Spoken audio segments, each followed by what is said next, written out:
আসসালামু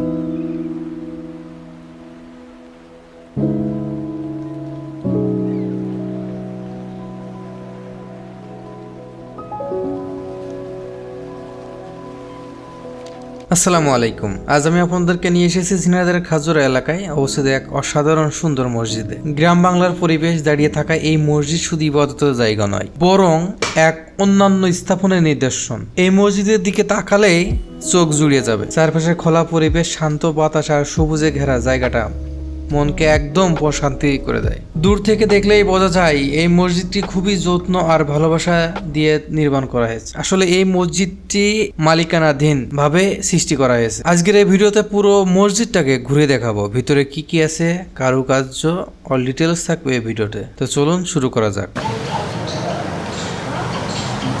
দর্শক, গত ভিডিওতে আমি বলেছিলাম যে আমাদের এই ভিডিওর কমেন্টে জানাতে যে আসলে আপনারা কে কোথা থেকে ভিডিও দেখছেন। তো আমরা আজকে অবস্থান করতেছি ঝিনাইদহ জেলার খাজুরা গ্রামে। তো এটা আসলে কতটা সুন্দর একটা মসজিদ, আপনারা এখানে না আসলে আসলে বুঝতে পারবেন না। তো গত ভিডিওর মতোই আমরা আমাদের সাথে আজকে আছে সুমন পারভেজ ভাই। আমার সাথে এসে এখানে কেমন লাগছে আপনার?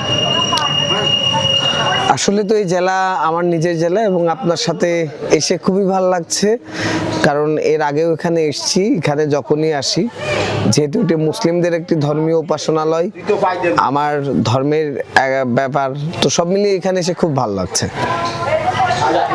তো যারা আসলে আমাদের এই যে ভিডিও সিরিজটা চলতেছে, যে প্রত্যেকটা জেলা থেকে আমরা একজন করে নিয়ে তাদের নিজস্ব জেলা ঘুরে দেখব।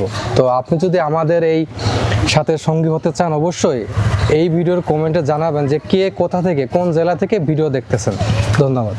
হ্যাঁ, দর্শকদের বলবো যে আমি কমেন্ট করার ফলে সাব্বির ভাইয়ের সাথে আজকে ঝিনাইদহ জেলাতে কাটালাম, অত্যন্ত ভালো লেগেছে। আপনার জেলাতেও যখন যাবে তখন আপনার জেলাতেও হয়তো বা আপনার সাথেও দেখা হতে পারে। এখানে নামাজ আদায় করলে আসলে মনটা শান্তিতে ভরে যায়। কোনো কোলাহল নেই কোনো শহরের ঝঞ্ঝাট। এই মসজিদটি ঝিনাইদহ জেলার খাজুরা এলাকায় অবস্থিত। আপনি যদি ঝিনাইদহ বা আশেপাশে থাকেন, অবশ্যই একদিন সময় করে এইখানে এসে বেরিয়ে যেতে পারেন। এই সুন্দর মসজিদটি আসলে এই এলাকার জন্য একটি গর্বের বিষয়। ইনশাল্লাহ আমরা সবাই এই জায়গাটার পবিত্রতা ও সৌন্দর্য ধরে রাখবো। ভিডিও ভালো লাগলে অবশ্যই লাইক, কমেন্ট, শেয়ার করবেন এবং পেজ থেকে দেখলে অবশ্যই পেজটি ফলো করে রাখবেন। এমনকি যারা ইউটিউব চ্যানেল থেকে দেখছেন তারা অবশ্যই চ্যানেলটা সাবস্ক্রাইব করে রেখে পাশে থাকা বেল আইকন বাটনটি ক্লিক করে রাখবেন। এতে করে সবার আগে ভিডিও আপলোড করার সাথে সাথে আপনাদের কাছে পৌঁছে যাবে। আর একটা বিষয়, যারা যেখান থেকে দেখছেন অবশ্যই এই ভিডিওর কমেন্টে লিখে দেবেন আপনাদের জেলার নাম। আমরা যখন আপনাদের জেলায় যাব অবশ্যই চেষ্টা করব আপনাদেরকে নিয়ে আপনার পুরো জেলা ঘুরে দেখার জন্য। ধন্যবাদ সবাইকে। আজ এ পর্যন্তই। আসসালামু আলাইকুম।